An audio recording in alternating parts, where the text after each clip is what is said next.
Broadcasting from the campus of Lynn Benton Community College. We are the Mid-Valley STEM-CTE Hub. I'm your host, Casey, and this is Closing the Gap.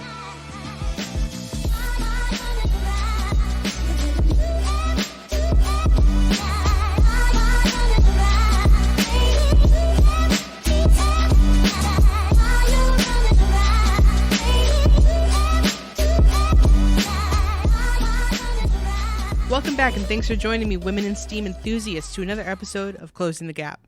Did you know that Oregon is home to more than 280 craft breweries? That's 280. Now, that's a lot of beer. The craft beer industry in the Pacific Northwest is rapidly growing. Brewing and fermentation positions can be gained from attending a college program like OSU's Fermentation Science. As we'll hear today, it can also be a career that you learn as a hobbyist as well as on-the-job training. Today on the show, our guest is Dani Raiche. Dani is a head brewer, the head brewer of Calapooia Brewing in Albany, Oregon.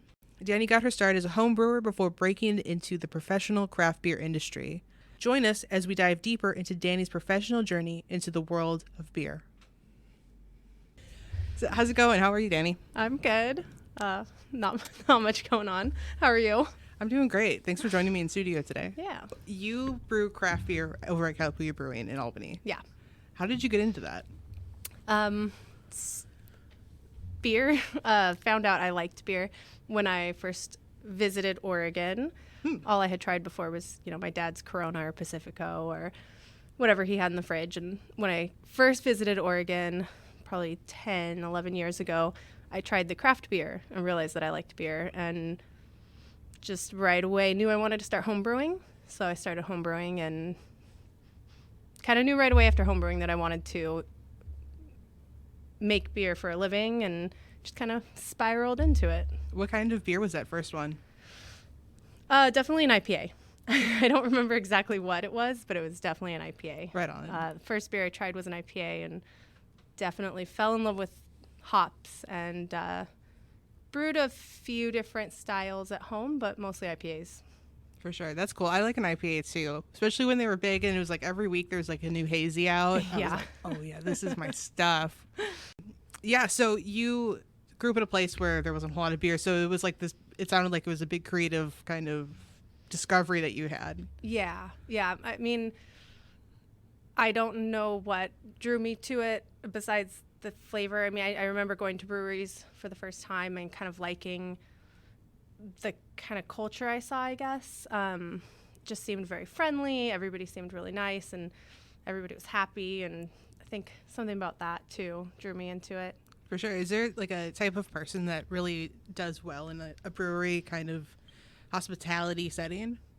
I've seen all kinds. So I don't really think so. I mean, hospitality, obviously, yeah, in that aspect of it. In the brewery, you're normally kind of on your own, usually in a hole in the back. So that, I've seen all sorts of personalities, people who are really enthusiastic and happy and people who aren't so much. And everybody can make good beer. But I mean, once you're kind of out in the front, if you don't have that hospitality personality, kind of got to fake it sometimes. Yeah, so totally. I think something that is alluring to people that go into food and hospitality and like working customer service in that kind of capacity is like the ability to do it anywhere and travel and go anywhere. Is that the same kind of thing with being the brewer, or is that more of like a job where you find a place that you fit or that you like and you stay put? I would say it really depends. You can definitely go. I mean, after you have learned and you have the experience, I feel like you can kind of jump anywhere you want. All of the systems are different, but once you've experienced one and you know the principles of brewing, you can kind of see another system and understand how to use it. Obviously it takes some time to get used to it, but you really can go and use any system. So it just depends on the person. Some people like moving around. I personally have found where I love to be and I don't want to leave. Sure. But yeah. You could definitely, I've known of people who jump around to different places or who spend a lot of their time on the road doing collaborations with other breweries and just going and using all sorts of different systems. For sure. The craft beer industry is booming. So, we're seeing a lot of small breweries pop up everywhere. That means probably more brewers. What are some kind of credentials to get a person in the door to become a brewer? I think there's a lot of different ways. And I think kind of putting yourself all into it any way you can is best. Obviously, you know, like OSU has the fermentation science program. I didn't know about that when I had already gotten into brewing. If I had, it might be something I would have gone for. So, you know, starting at that step and learning, there's also buy books, read, start homebrewing if you can. That's hands-on experience is always really great. For me, that's how I learned. So that was the best steps for me to get there. Visit your local breweries, try and make friends with people, try and get into the brewery, take a tour, try and meet the brewers and, you know, show interest. And I've known, I mean, a lot of it is just who you know and kind of getting in there and making friends, but also homebrewing. Schooling is great, reading, just anything you can to kind of gain that knowledge and just putting yourself out there, joining homebrew groups. You know, they get a lot of opportunities to meet and work with brewers, go into breweries sometimes and do brews with them. So just putting yourself into that community as much as you can is always good. Totally. I think networking is always like a really great idea for sure. Yeah. Do you learn any skills like on the job, or is like going from home brewing to, you know, brewing, how many beers do you have? Like 10, 12, something like 19, a lot of beers. 20. Okay. I was a little off. Yeah. At any time. Right. So you have a lot going on as like a professional brewer. Did your skills from being a home brewer translate? Or was there like a lot of on the job training to kind of get you up to speed with all the juggling that you might have to do?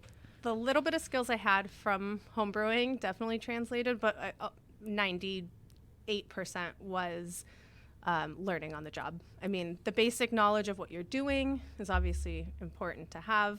So that's kind of what I got from homebrewing. I learned how to, you know, how brewing worked, but then how to clean, and learned that cleanliness was one of the biggest parts of brewing beer. So that kind of was a good thing knowing going into it, but it's a lot of on the job. Even if you go to school for it or read a book or talk to people, it's all on the job. Every system, every brewery is different. So learning, you know, how to use that system, but also just, in general, it was very different than home brewing. Yeah. Right on. So kind of within the confines of Calapooia Brewing, there is also Vivacity Spirits. Do you do any of the distilling? I do not do any of the distilling. I have not. I've learned a lot about it through Chris. He's one of the owners, and he's the distiller there. Definitely learned a lot about it, but one cool thing that we have done since they took over Calapooia was we started doing bourbon and whiskey. Oh, cool. And so that's at their old space. They didn't have a mash tun. They could not make beer. So they had made whiskey before, but they bought the beer from Oregon Trail, I think, Oregon Trail Brewing. Sure. And so now that they have the brew house, we can do whiskey and bourbon washes. So pretty much just fermenting the grain for them, and then they take that and distill it and put it into barrels. So that's my part of the distilling. But right on. That's cool. I think it's interesting that there is that crossover between, you can use some of the same equipment to do all these different things. Yeah. So what are some pros and cons of working in the beer industry? I love my job, and I love everything I get to do. It's a really creative job, if you make it a creative job, I guess. So for me, that's one of the reasons why I love brewing, is it's creative, and I get to do a lot of, you know, problem solving and just recipe development and creating.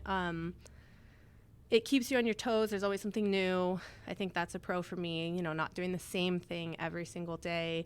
Even having some of the problems that, you know, come up, it's fun to try and solve them. You're there. I mean, me specifically at Calapooia, it's not a very big team, so I kind of get to dip my toes into everything. That's a really big pro for me, is kind of learning the business side of it, and just getting to help other people with things as well. What are some of the problem-solving things? Is it like mechanical? Is it like dealing with like transferring beer from one container to the next? Or like, can you expand on that a little bit? Every day there's problem solving. So it might be something where like, okay, our pump's not working. Let's take it apart and figure it out. Never done it before. You know, let's go online and research the pump and take it apart and see what's going on. See if we can find the problem. You know, it's a lot of, especially I feel like for small businesses that don't have a lot of money, it's a lot of let's figure it out ourselves. So, yeah, if something's not working right, taking it apart, doing research, finding out what's going on, trying to fix it ourselves. And it could be anything from like, the plumbing in the pub isn't working correctly. Let's take a look at it and see what's going on. It's, yeah, like I need to get this into this tank. How am I going to do that? And just constantly just trying to come up with new stuff or seeing what's wrong with something. There's just so much. For sure. You mentioned another one of the pros was recipe development. Are you a person that's going to go with the trends? Is that like maybe a good thing to do, like doing market research for a position like yours? Like if everyone's making a grapefruit IPA, are you making one too? Is that like something that this trade does? Yes and no. So definitely it is really big at brewing that, following trends, and something will come out and then everybody's doing it and then it'll die off a little bit. I definitely keep my eye out, and I try a lot of beer. So I guess that's how I would keep up on trends, is just going to breweries, seeing what's out there, going to the store and buying cans, seeing what's new.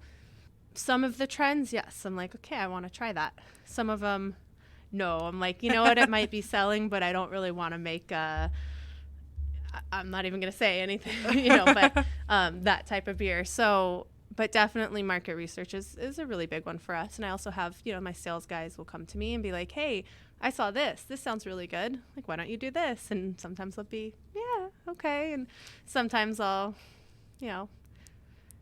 not want to even think about it. Sure.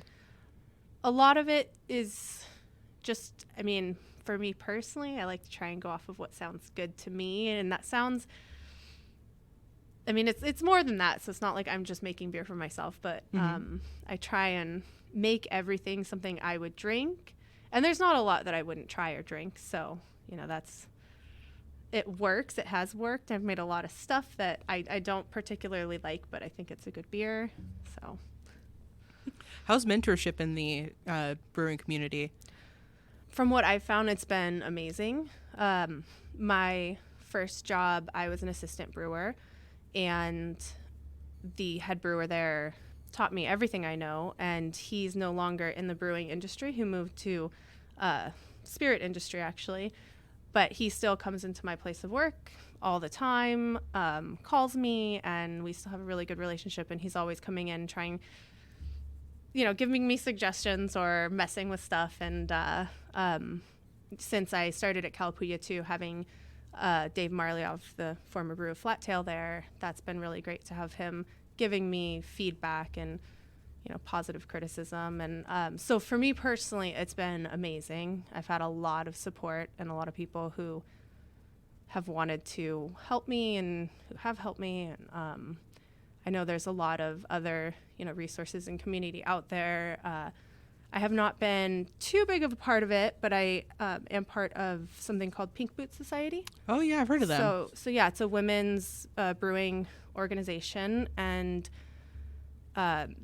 there's different, I don't know if pods is the right word, but different, groups in each area. And so there's one for the Willamette Valley, and I started getting a little bit more involved in that, and some of the people there are really great. And like that is to another spot where there's like a lot of mentorship and like a lot of, you can ask questions and a lot of support. So I think the brewing industry in general, everybody is super supportive and super friendly. It's never, I've never seen it where, somebody's like, this is my information, you can't have it. Like everybody's very helpful. Yeah, totally. One of those situations, if we lift each other up, we all win. Yeah. Yeah, if we're in Oregon right now, so if we like go to any grocery store, we can see how large our market is here. So I can imagine there's like no threat. Yeah. Yeah. Not from what I've seen. Do you have a favorite brewery in the area? Like, what's your go-to Saturday brewery? In the area, every Saturday I'm usually at work, but or industry Saturday, it's a Tuesday. See. In our area, I guess probably my favorite in the closest area, I really like Oakshire beer. Okay. Out of Eugene. Yeah. There's a lot of good breweries. I lived in Springfield for a long time, so I know most of the breweries there a lot better. There's also a lot more in Eugene, so like Oakshire and Cold Fire is another one. They have really great IPAs, but I don't know if I'd ever had Cold Fire. It's really good. You should try it. Right on. But yeah, I mean, there's so many good ones that it's hard to pick. Cool. Do you have any say in like the labeling? I think that this industry is like notorious for having like incredible graphic design and packaging work. Is that something that the brewer can have their hand in as well, or is it that more of like a completely separate department? I guess it depends on the place. I'm not too familiar with the larger places. Mm-hmm. I guess it would depend on whether your marketing and design is in-house or out of house. I know for our company, we have recently hired an in-house marketing / design person who I work very close with, and so I do have a lot of say in that myself.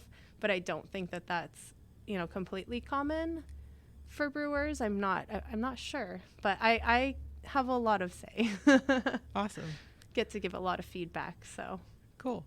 A little bit ago, we were talking about the pros and cons, and I kind of cut you off at the pros.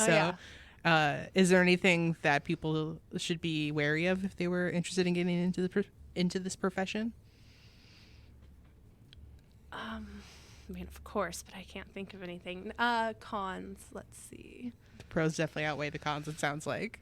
Cons, I mean, it's a hard job that doesn't always pay off very well. Sure, or, very, very, so it's not something you do to make a lot of money. It definitely, you have to love it. And I think that's a big misconception is sometimes people think like, oh, brewing, you can make lots of money, but definitely don't get into it if you're looking to, make a lot of money. There's a lot of other things you could do within the industry that you could. So I think that's probably the biggest con, but if you love it, it doesn't really matter. Yeah. I mean, the other biggest con I think would have to be like when you don't want to make one of those trendy beers and that you have to because your boss says so. But, stuff like that. It's small stuff. So, right on. Cool. So, women in the industry, there's like the Pink Boot Society. Mm-hmm. And sorry, I know we're jumping around a little bit. But so the Pink Boot Society and women in the industry, are you seeing like a lot of professional women, or is it still kind of like a male dominated industry? I think like when I think of the beer industry, I think of a lot of like men with big names that are doing things. Yeah. And so I think it's still really male dominated. But I think in the past, I think probably at least 10 years, it's been getting a lot better. I know a lot of the women I've met, there's salespeople, there's brewers, there's distillers, there's business owners, there's managers. Pink Boots Society isn't just for brewers, it's for anybody in the field, which is really cool because, if you're a bartender and you're interested in being connected with a bunch of people that, kind of share the same mindset and you are planning on, trying to get further or not, you can be part of it. And so I think that's really cool too. It's not just brewers, it's anybody in the industry. So I think it's definitely getting larger, and I think women are definitely making more of a name for themselves, and it's more known that, hey, like, women are doing this, but still obviously a long ways to go. So would you have any advice for young women that are looking to break into this industry? I guess my biggest advice would be to not hold yourself back, to not, think about it of like, I am the minority and that makes it more difficult. I mean, sometimes you have to just, I don't know what we're looking for exactly. It's okay. Take your time. But yeah, just, I mean, whether it's women or not, just put yourself out there and try and get that help. Because what I've found is a lot of men in the industry,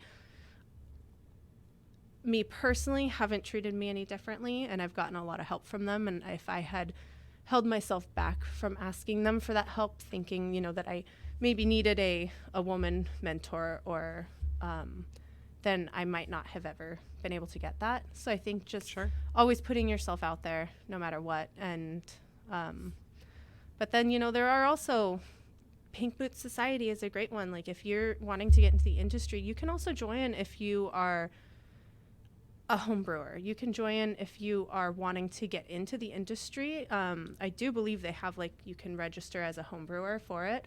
So then you can go and you can meet all these people in the industry and start, getting information and getting mentorship. So just finding the resources that are out there definitely is worth it. And yeah. Sure. Yeah. I think you touched on something interesting a moment ago where you were saying that if you thought too hard about being a woman in this male-dominated industry, it might have held you back a little bit, and maybe that could be an unhelpful way to think about it. Yeah, because I mean, I don't know, you don't want to psych yourself out. Yeah. Yeah. Yeah, I feel like I could definitely end up psyching myself out sometimes if I think too hard about that and oh, they're not going to take me seriously or something. But I think in some places it could be a real concern for sure. Yeah. But and sometimes it's easier than said than done, until you're sitting in that room with 20 other brewers and, maybe you're the only female or maybe there's one other, then it's, might be a little bit different. But yeah, just not letting, I guess, anything hold you back. Yeah, for sure.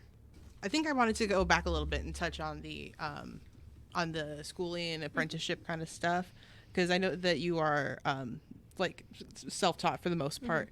But I was wondering if you had any information on the OSU program or any if you know anything that maybe students, because this is I think primarily listened to by students and teachers of are there any classes or anything that students could prepare themselves for getting into a program like the OSU fermentation program or getting into an apprenticeship? That'd be really helpful. I wish I knew. Okay. Yeah, unfortunately, once I got into brewing, it was none of that ever crossed my path. So Sure. I don't really have much knowledge on, what would help or not. I know, yeah, as far as apprenticeships, I've being eager and, finding some knowledge for yourself, whether it's through a program or through books or, just researching online or home brewing. I think that's the biggest thing. I've had, a couple people who have worked with me for a little while because they were interested in it and wanted to learn. And sometimes you can find the people that are okay, hey, I need some help. And, you're willing, you're wanting to learn. I'll give you a chance, or I'll have you wash kegs and you can, maybe learn a couple things on the way. So I guess that's the whole, networking and maybe finding those people that are willing to give you a chance. Yeah, I wish I knew more about that. It's okay. It sounds like something that it sounds like an industry that there are a lot of opportunities for people that have really good soft skills. I've been hearing willingness to grow and being able to communicate well, things like that are really important to being a brewer from what I'm understanding from what you're saying. Yeah, definitely. Willingness to grow, especially as a new brewer, always taking advice and, realizing that the way I'm doing things is not the way. There's other ways, and, not to be stubborn and, I guess attention to detail is a pretty big one, because you're working in a brewery and there's a lot of moving parts and there's a lot of safety hazards, safety protocols that you need to follow. And so, if you get moving too fast and you forget to, let pressure out of something, it can be very dangerous. So I think one thing is when you're learning on a job, sometimes you can be anxious and mess up a little bit.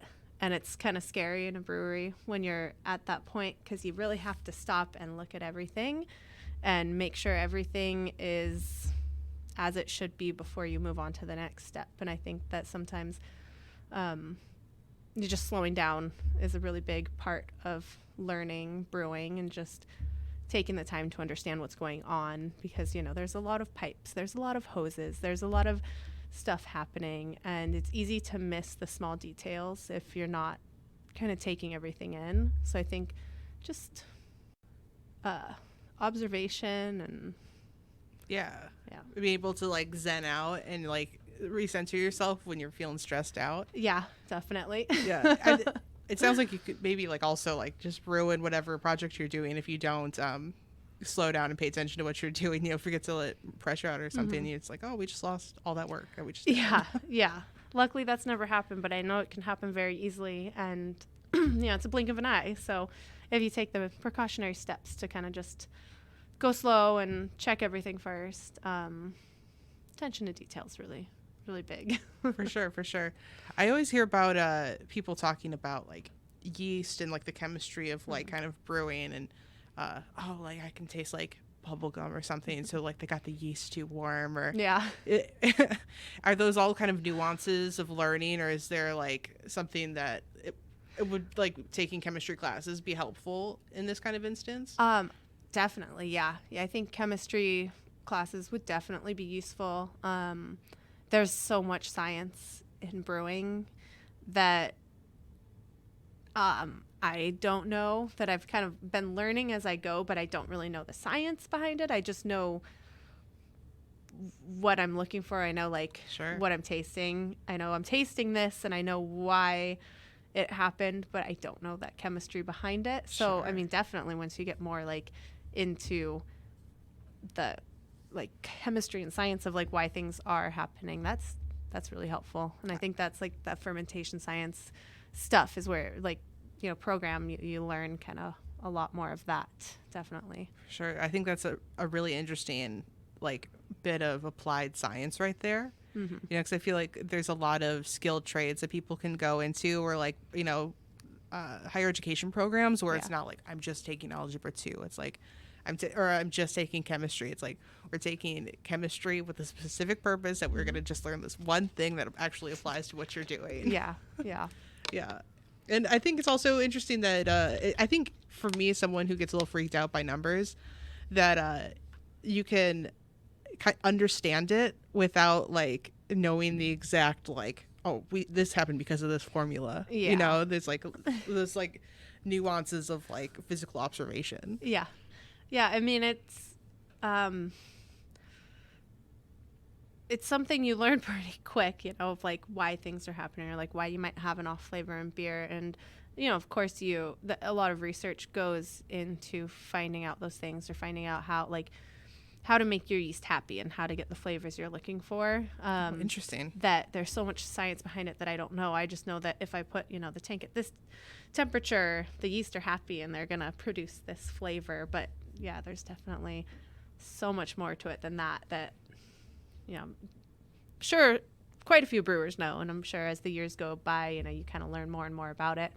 But I'm still very new. And so I know how to make the yeast happy, but I don't know, you know, all of the nuances behind it. Sure. That sounds like it could be like even a subsection of the industry, just yeast production. Oh, yeah. I worked in a brewery for a little while, and I would notice that the brewers would have these like jugs, like a 2-gallon jug or something. Yeah. It's just full of like liquid yeast.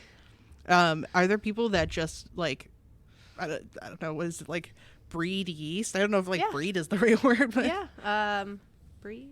I mean, I think culture. I think that works.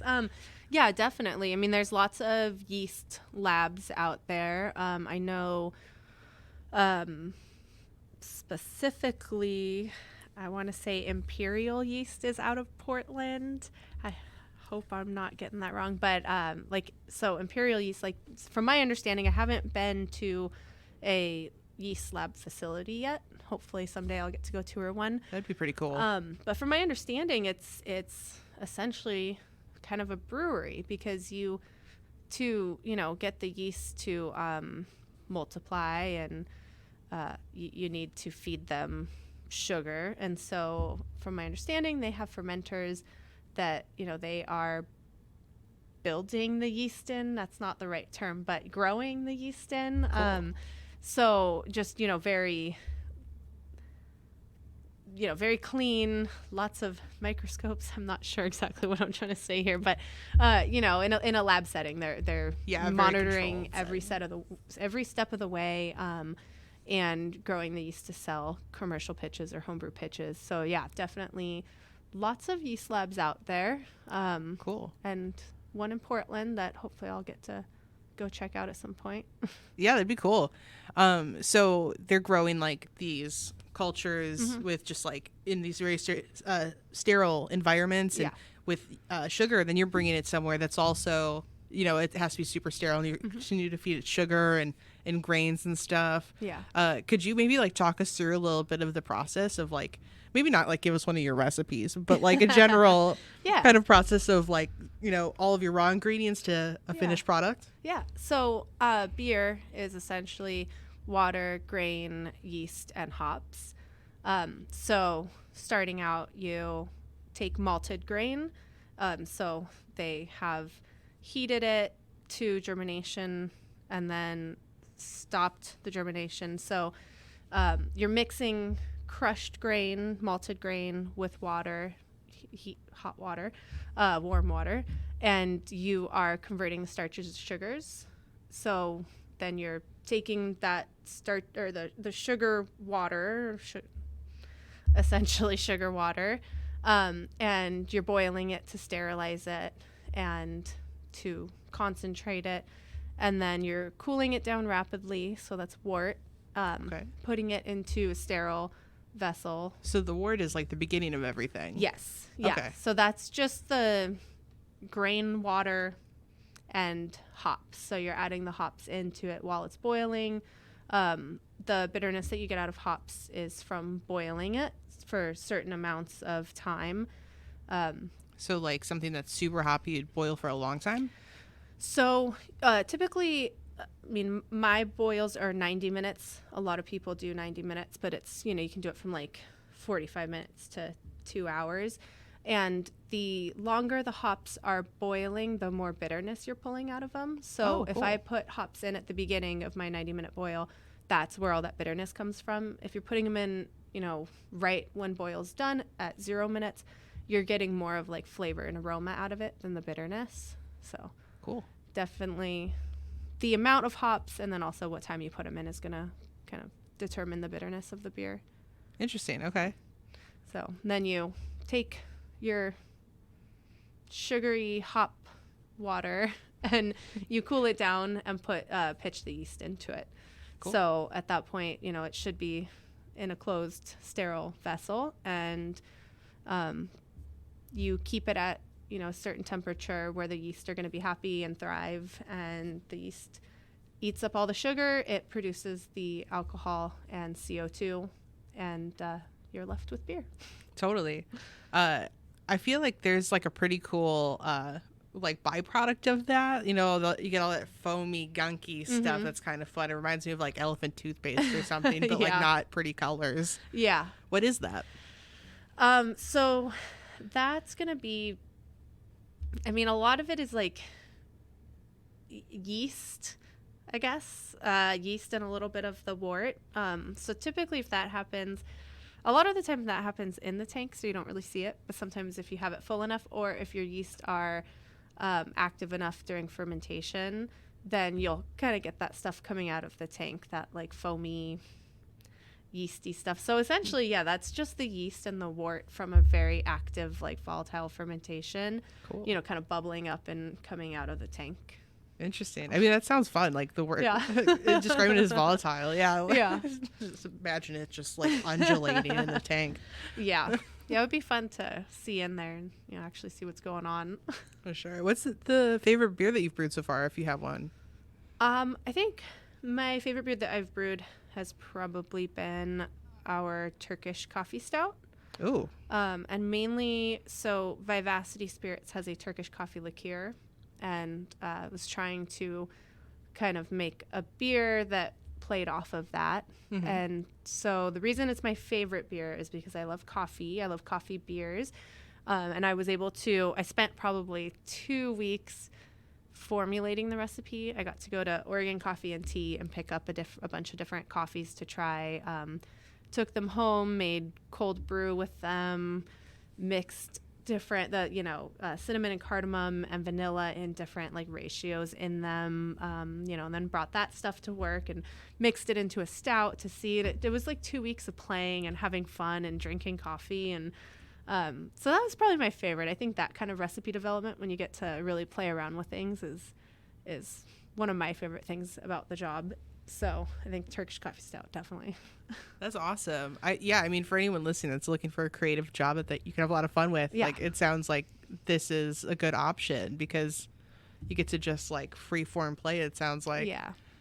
And there's so many things that go into a recipe that, especially if you have the capability and time to like do, let's say, pilot batches or just to play around with stuff, take a beer and put different extracts in it. One cool thing that we get to do at Calapooia is make our own extracts because, nice. I mean, you could do it a lot of places, but because we have the distillery attached to us, they have, some neutral grain spirits. So I'm able to take some of that and soak anything I want in it and essentially make an extract. So getting to play around with that and like throwing different extracts and things has been a lot of fun. So really creative, can definitely be creative. And if you're able to play around with stuff, then makes it really fun. That's great. So where can people find you? Can not you specifically? Yeah. So where can people? So where? Oh God. So where can people find Calapooia Brewing and Vivacity Spirits? Are you on social media or just an online? Yeah. Website? So we definitely have our website, calapooiabrewing.com.